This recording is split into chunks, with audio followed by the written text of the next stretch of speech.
آج کا ہمارا ٹاپک یہ ہے کہ لڑکیوں کا سر پر جوڑا باندھنا، اسی طرح سے جوڑا باندھ کر کے نماز پڑھنا۔ آج ہم اسی ٹاپک کے بارے میں تھوڑا لانگلی بات کریں گے، تو اس ویڈیو کو پوری کمپلیٹلی دیکھیں اور اسپیشلی عورتیں اس مسئلے کو دھیان سے سنیں، کیونکہ ان کے بہت فائدے کی آج یہ ویڈیو بنانے جا رہا ہوں میں۔ دیکھیے،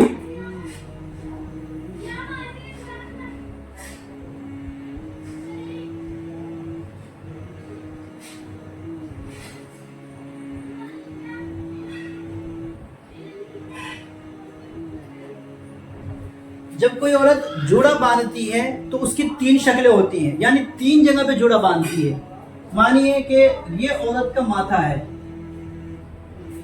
تو عورت کبھی جوڑا باندھتی ہے ماتھے پہ، یعنی جب وہ نہا کر کے آتی ہے تو اپنے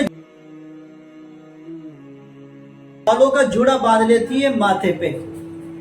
اور اسی طرح سے عورت گرمیوں میں جوڑا باندھتی ہے کبھی کبھی گدی پہ، یہ جو ہماری گدی ہے اس جگہ پہ عورتیں گرمیوں میں جوڑا باندھ لیتی ہے۔ نمبر 3، عورتیں جوڑا باندھتی ہیں سر پہ، بالکل ایک دم ٹٹرے پہ۔ تو ان تینوں کے بارے میں سمجھیے کہ اگر عورت جوڑا یہ والا باندھ رہی ہے، یعنی ماتھے والا، نہا کر کے آئی اور اس نے جوڑا باندھا، یہ باندھنا بالکل جائز ہے، اس میں کوئی کراہت نہیں ہے۔ اسی طرح سے گدی کے پیچھے اگر کوئی عورت جوڑا باندھ رہی ہے تو بھی باندھنا بالکل جائز ہے۔ البتہ یہ جو بیچ کا جو حصہ ہے، یعنی ٹٹرے پہ جوڑا باندھنا، یہ عورتوں کے لیے باندھنا جائز نہیں ہے، کیونکہ یہ جو جوڑا باندھتے ہیں ہمارے برادران وطن کی جو عورتیں ہیں، نان مسلمز، وہ عورتیں باندھتی ہیں۔ اور اسلام کے اندر یہ ہے کہ آپ صلی اللہ علیہ وسلم نے فرمایا کسی کی مشابہت اختیار نہ کرو، یعنی اگر وہ کسی خاص قوم کا طریقہ ہو تو اس کو تم اختیار مت کرو۔ اس لیے یہ بیچ کا جوڑا باندھنا عورتوں کے لیے جائز نہیں ہے، ایک بات۔ دوسری بات، کیا جوڑا باندھ کر کے نماز صحیح ہے یا نہیں؟ دیکھیے، چاہے یہ والا جوڑا باندھ رکھا ہو، چاہے یہ والا جوڑا باندھ رکھا ہو، چاہے یہ والا جوڑا باندھ رکھا ہو، یعنی بیچ کا بھی جوڑا اگر باندھ رکھا ہے تو جوڑا باندھ کر کے اگر کسی نے نماز پڑھی، اگرچہ اس کی نماز تو صحیح ہو جائے گی، البتہ بیچ کا جوڑا باندھنے کی وجہ سے اس کو گناہ کنٹینیو ملتی رہے گی۔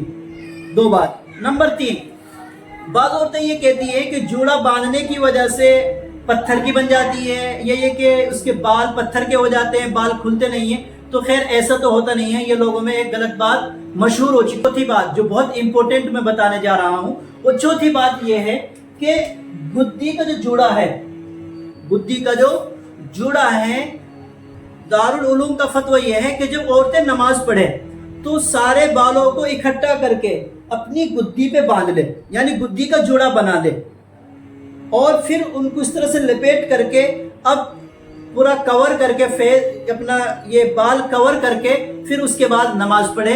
اس طرح سے نماز پڑھنا، یعنی گدی پہ جوڑا باندھنا نماز کے اندر یہ افضل ہے، یعنی یہ والا جوڑا باندھنا گدی کے پیچھے والا یہ افضل ہے نماز کے اندر۔ کیوں؟ کیونکہ اس کے اندر بالوں کا زیادہ سطر ہو رہا ہے۔ اگر بال کھلے ہوئے ہوں گے، چٹیاں لٹکی ہوئی ہوگی، تو خطرہ ہے کہ کہیں بال نہ کھل جائے تو نماز ٹوٹنے کا خطرہ ہے۔ تو اس لیے علماء نے فرمایا کہ گدی کے پیچھے ایک جوڑا باندھ لیں تاکہ بال نہ دکھائی دے، اور یہ نماز کے اندر باندھنا افضل ہے۔ تو اب بات کلیئرلی یہ ہو گئی کہ ماتھے والا جوڑا بھی جب نہا کر کے آتے ہیں بالکل باندھ سکتے ہیں، اسی طرح سے جو گدی کے پیچھے جو جوڑا باندھتے ہیں یہ بھی بالکل باندھ سکتے ہیں، بلکہ نماز کے اندر باندھنا افضل ہے۔ البتہ جو سر کے اوپر جو باندھتے ہیں یہ والا جوڑا باندھنا جائز نہیں ہے، لیکن اگر کسی نے اسی کے ساتھ ساتھ، یعنی اس والے جوڑے کے ساتھ نماز پڑھ لی، نماز صحیح ہو جائے گی، البتہ جوڑا باندھنے کا گناہ ملے گا۔ تو امید ہے کہ آج آپ کو جوڑے کے بارے میں پورا کمپلیٹلی پورا کانسیپٹ اسلام کا سمجھ میں آ گیا ہوگا، اور ہمارے چینل کو سبسکرائب بھی کر دیں۔ السلام۔